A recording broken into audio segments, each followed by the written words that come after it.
Hello বন্ধুরা, তো আজকে ক্লে দিয়ে তৈরি কৃষ্ণ ঠাকুরের তৃতীয় পর্ব নিয়ে চলে এসেছি। তো আগের ভিডিওতে আমি কৃষ্ণ ঠাকুরের বডিটা তৈরি করা দেখিয়েছি। তো আজকে আমি কৃষ্ণ ঠাকুরের মাথা তৈরি করব।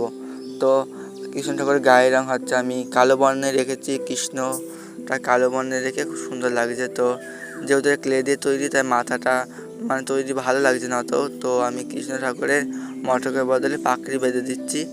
আর কৃষ্ণ ঠাকুরের পাকড়িটা কেমন হচ্ছে বলবে।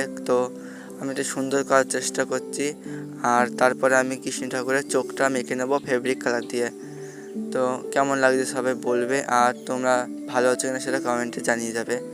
তো এই ভিডিওটা সবাই তোমাদের বন্ধুদের কাছে শেয়ার করে দেবে, যাতে আমার এই কৃষ্ণ ঠাকুরের মুখটা তোমাদের বন্ধুরা দর্শন করতে পারে। তো ফাইনালি আমার হয়ে গেছে। তো একটু আমি ভিডিও ছবি করে নিচ্ছি, তারপর কৃষ্ণ ঠাকুরের হাতে বাঁশিটা দিয়ে দিলাম। তো ফাইনালি হয়ে গেছে। এবার তোমরা কমেন্টে জানিয়ে যাও আমার কৃষ্ণ ঠাকুরটা কেমন হয়েছে।